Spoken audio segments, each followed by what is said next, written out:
galera, eu sou a professora Daniele Velasco, estou aqui com o professor Fred Martucci. Olá, pessoal.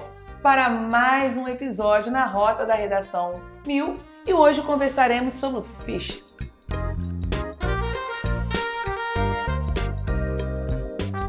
Fala um pouquinho pra gente, Fred, aí pra galera. Gente, super atual, né? Super atual, mais que nunca. Ele não é um filósofo, ele é um jornalista, mas ele escreveu essa obra chamada A Máquina do Caos, que foi um levantamento enorme sobre as condições que se deram o desenvolvimento da internet, o desenvolvimento dos primeiros fóruns de internet, que foi o germe do que são as redes sociais, né? E aí as redes sociais, os algoritmos e a inteligência artificial. É uma obra que questiona o caminho percorrido até aqui e que questiona aonde esse caminho está nos levando.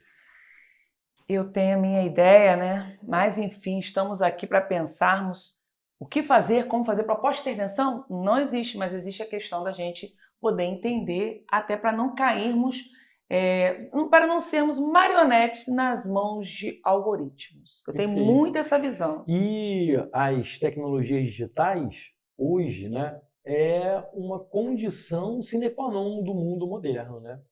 Todo mundo tem as redes sociais, no mínimo um WhatsApp para comunicações de trabalho e tal. Então, estamos todos sujeitos às estruturas que foram montadas para que essas coisas funcionem, né? E no episódio passado, a gente estava falando do Foucault, a gente falou do poder disciplinar, que é um poder sutil, que, a depender da situação, você nem percebe que está ali inserido numa relação de poder. E a internet, ela entra nessa categoria de algo que tem condições de nos formatar, de nos adestrar, de modificar a forma como a gente vê o mundo. Como a gente pensa. A gente tem estudado um pouquinho sobre a questão dos comentários, que está virando até um gênero textual, que por meio dos comentários você vai categorizando as pessoas, você vai trazendo características próximas sobre isso, não, de linguagem. Super entendo o que você está falando. Eu assisti a um trabalho apresentado pelo professor Jairo da UFMG e, assim, é impressionante porque vão ter características dos grupos. Então, o comentário negativo, ele sempre vai trazer uma abordagem já com uma adjetivação, né, que a gente chama de qualificação, mas buscando caracterizar que o discurso do outro é falso. E ali ele vai abarcanhando as pessoas e todo mundo entra num júri popular em que o negativo é o que vence sempre. Porque chama mais atenção, né? O bater no outro, o falar mal, o apontar o erro, dá like, dá engajamento. E da mesma forma que a gente vem já, né, desde a Revolução Industrial, destruindo o planeta para consumir, agora a gente tem destruído a nossa psique para ter engajamento, para ter like, para ter curtida. Acho que é Insight agora que fala, não sei se é esse nome, não sei, cada hora tem um nome diferente, né? Mas assim, como é a montagem da linguagem, seja ela visual, seja ela trazendo o linguageiro, né, que são dentro dos textos, essa junção dos dois, para a composição que o algoritmo vai vender mais, né? Que vai chegar mais. A gente poderia até... Aí o Fish fala muito sobre isso, né? O Fish vai falar, inclusive, né, desde daquelas cabeças que estavam pensando o surgimento da internet e dos primeiros elementos que estavam ali. Então, a internet, desde o seu início, a proposta dela é que fosse um lugar de liberdade absoluta, de não controle, um lugar onde talvez o Estado não estivesse, onde os pais não estavam, né? Então, no primeiro momento... Mas os pais ainda não estão em muitos momentos. Porque agora eles estão em outro lugar lá dentro, né? Eles estão criando um perfilzinho ali, que eu esqueci o nome que é difícil. O pessoal brinca, né, que teve uma geração de pais que falou a vida toda para os filhos não aceitarem uma bala de estranho na rua, mas eles começaram a aceitar o comentário de qualquer estranho na internet, né? Vai saber coisas da vida. Mas o surgimento da internet, ela tem algumas características interessantes de ser um grupo de meninos adultos, homens, né, que eram classificados já um pouco como essa coisa assim do nerd, mas no sentido assim de pessoas que não tinham muitas habilidades sociais, não eram aqueles populares da Aí eles faculdade imaginavam como e ser da populares. Aí, escola. como ser popular? Vamos fazer a Exatamente. máquina do caos. Pessoas mais introvertidas, né? E aí que começaram a criar os primeiros fóruns na internet que se caracterizavam, né, por uma liberdade absoluta de comentários, de divulgação de imagens, né, sem nenhum cerceamento. Pois bem, a internet e esses fóruns, né, eles começaram a permitir que as pessoas se encontrassem a partir de certos interesses em comum. Então, né, nós que fomos adolescentes, que tínhamos contato com os nossos amigos da rua, da escola, nossos primos, da igreja, sei lá, da balada, ali do bairro, na melhor das hipóteses, os jovens, a partir do advento da internet, eles têm contato com jovens do mundo inteiro. Não só com jovens, com todo mundo do mundo inteiro. Né? Pessoas que se passam por jovens. A internet é uma ágora mundial. Ágora mundial, gostei disso. E está todo mundo lá, né? E aí, da mesma Tá todo forma... mundo no fórum. Tá pois todo é, mundo... e da mesma de forma debate. que para os gregos, né? A ágora era o espaço onde acontecia aquilo que é comum a todos, os temas que todos discutiam. A internet agora... De forma democrática. Eita! Só que não. Agora a internet é um pouco esse espaço, né? Só que a internet, assim como a questão da produção se tornou acima de qualquer coisa, né? A ideia de você produzir e consumir, independente da necessidade real, né? O mercado de consumo ele produz novas necessidades para manter o frisson do consumo. Na internet, o que está posto ali é o engajamento. Eles não produzem produtos, né? Eles produzem um ambiente e o interesse para todos esses atores, né, que produziram esses espaços, o interesse deles é que você passe a maior parte do tempo lá. Porque ele vai ganhar. E como que ele consegue... vai ganhar muito, gente. Como que ele consegue que a gente fique a maior parte do tempo lá? Fazendo bolhas. E fazendo demandas de indignação. Demanda de indignação. E aí você que vai criando bolhas, porque você vai vendo aquilo, né? Fala, caramba, pensa igual a mim, pensa igual a mim. E você começa a entrar naquilo e cada vez mais o algoritmo tá mandando. Cada vez mais. Daqui a pouco, quando você vê, você acredita como uma verdade única, não tem questionamentos e tá tudo certo. E para além disso, Dani, de um modo geral... Tem além disso, gente, eu já tô desesperada. Olha, de um modo geral, se eu estiver frequentando a internet e estiver vendo muitos conteúdos dos quais eu concordo, a tendência talvez seja eu dar um like, dar uma curtida, sorrir e falar, tá vendo, não falei isso e tal, mas não me movimentar muito. O que me movimenta mais é aquilo que me choca, que me assusta, é o diferente do que eu penso, que causa uma indignação. E aí cria aquela sensação de eu falar assim, eu não posso deixar isso passar. Calma aí que eu vou fazer um comentário para me posicionar. E, portanto... Mas eu penso muito antes. Mas eu tenho uma crítica muito grande. Você é todo mundo, né? A mãe já falava isso. Pois é. Porque às vezes eu vejo uma situação e eu penso, caramba, é melhor esperar para analisar.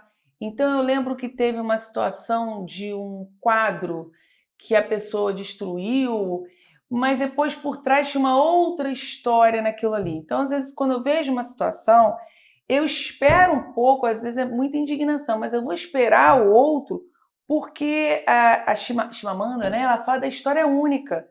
Então, eu preciso ouvir outras histórias para chegar a um denominador. Você sabe que você representa 1% das pessoas que estão na internet, né? Porque os outros 99,9% dão de cara com aquilo que os choca, que os indigna, eles não vão fazer essa reflexão, não vão dar esse passo atrás. Mas vou dizer agora, às vezes até eu compartilho assim, coloco ali no story, né? Quando eu vou começar a digitar, eu falo, pra que eu vou fazer isso? Apaga, deleta.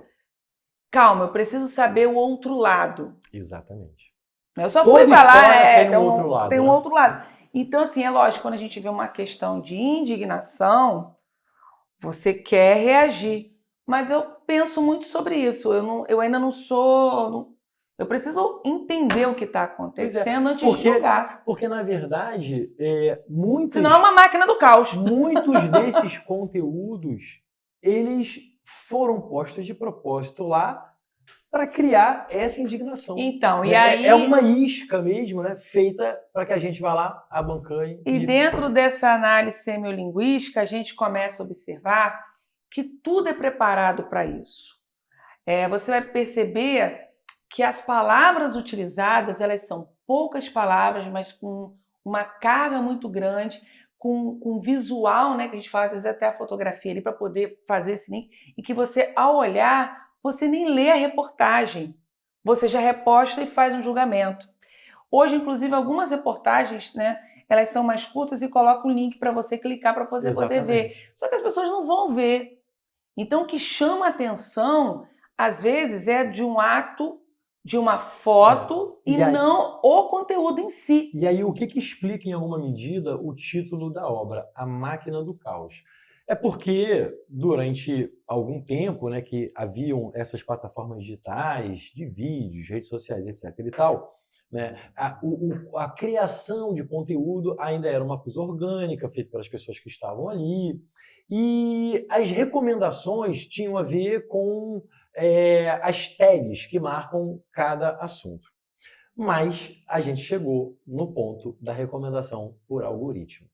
Então explicando, né, em alguma medida, o título da obra. Então, durante bastante tempo, a produção de conteúdo nesse ambiente foi uma coisa mais orgânica das pessoas que estavam ali, né? Hoje em dia você já tem uma produção automatizada por inteligência artificial e certos interesses, mas a grande questão, segundo o autor, foi o momento que entram em cena os algoritmos de recomendação. Porque os algoritmos, eles são algoritmos de recomendação seria na hora que a gente está vendo, passando ali nas redes sociais, e ele coloca e diz assim, talvez você tenha interesse de acordo com o conteúdo que você deseja. Quando eu pesquiso alguma coisa no YouTube, por exemplo, né, eu encontro, e quando eu entro no vídeo escolhido, aquele lá tem toda uma linha de recomendações, são recomendações do algoritmo. Mas eu engano o algoritmo. Dá pra enganar, porque às vezes assim... Mas ele é danadinho, hein? Não, ele é terrível, mas ele escuta a gente também. Escuta. Eu tenho certeza disso que ele escuta. Eu acho que em algum momento ele pensa, eu acho que essa Dani tá querendo me engabelar. Ela tá se achando... que tem coisas específicas, né, relacionadas à jardinagem. Do nada eu falo assim, cara, como é que eu posso fazer para, de repente, a água do lago passar a ser a água que vai ser utilizada nas verduras lá, né? No canteiro das verduras. Pronto, na próxima postagem... Aí daqui a pouco, mas às vezes eu só falo, Fred, é coisa muito específica. Daqui a pouco o que mais aparece é nitidamente, isso. Aí agora, quando eu quero, eu penso, gente, como é que eu faço? Eu tenho uma árvore lá chamada chuva de prata, quase que você olha, chuva de prata. E ela tá com fungo. Aí eu falei, gente, que preguiça de ficar pesquisando. Chuva de prata com fungo, como é que eu vou fazer? Aí pesquisei a primeira, não apareceu. Daqui a pouco, uma enxurrada de vídeos. Eu falei, obrigada, eu vou ver todos aqui para ver qual que é o melhor. Exatamente. Mas eu uso pro bem, né? Não, pois é, dá para usar, mas de qualquer maneira... Mas é uma máquina do caos. O algoritmo, ele sabe que o que nos prende a atenção, fundamentalmente, é o sentimento de indignação. Portanto, e o autor, o Max Fischer, ao longo da obra, ele traz inúmeros exemplos concretos, né, de pessoas que estavam pesquisando especificamente isso e experiências reais para além de uma questão de pesquisa. Então, por exemplo, se você for pesquisar no YouTube alguma coisa sobre vacina, nas recomendações ele vai te mandar algum vídeo sobre o movimento anti-vacina. Ou seja, eu estou pesquisando um tema e o YouTube vai me recomendar posteriormente, talvez entre até no play automático após o vídeo que eu vi, um vídeo que nega tudo que eu estou pesquisando.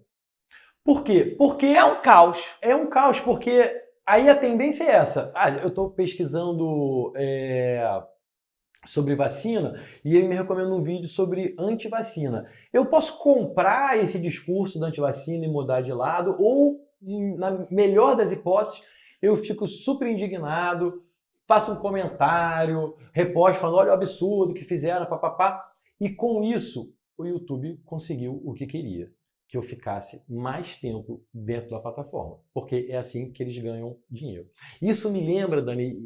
Nossa, Eventualmente eu lembro aos alunos, e essa geração que está aí, muito poucos alunos conhecem o filme fantástico 2001, Uma Odisseia no Espaço, do Stanley Kubrick, um filme do ano que eu nasci, 1978, Parece que eu vou conhecer também. mas que já entreguei a minha idade, eu não tinha a mínima necessidade, mas é um filme que já discutia essa questão da inteligência artificial. Então, logo no início do filme, né, você tem uma situação que já estão lá na nave espacial, e aí tem um astronauta fazendo um trabalho fora da nave, e quando ele termina, o astronauta que está dentro pede para a inteligência artificial da nave, que é o HAL 9000, pede para ele, abra a escotilha para Dani entrar.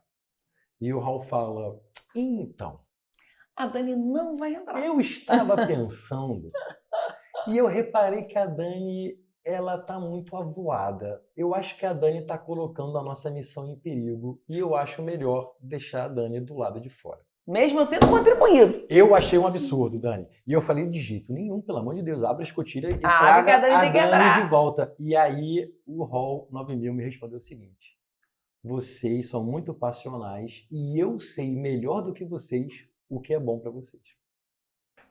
Eu não diria nem passionais, a gente tem sentimentos. Pois é, o humano está para além Daí... de um cálculo absolutamente lógico e matemático, né? A experiência humana está muito para além, nós não somos um computador, né, absolutamente lógico, preciso e que dá respostas objetivas e definitivas para tudo. E, portanto, o perigo da inteligência artificial é ela chegar à conclusão de que ela sabe melhor do que nós mesmos o que é bom para a gente. Talvez até que seja a nossa não entrada para nos salvarmos. Imagina. Olha só. Em termos de tema, o que a gente pode pensar? Tudo que tiver relacionado à tecnologia, inteligência artificial, até a invisibilidade nas redes sociais, que são dados alguns temas, que isso tem a ver com a questão dessa máquina do caos. Sem dúvida nenhuma. E eu acho que também um tema que é muito importante aí é a da formação da identidade, né? Que se dá através do consumo de produtos culturais.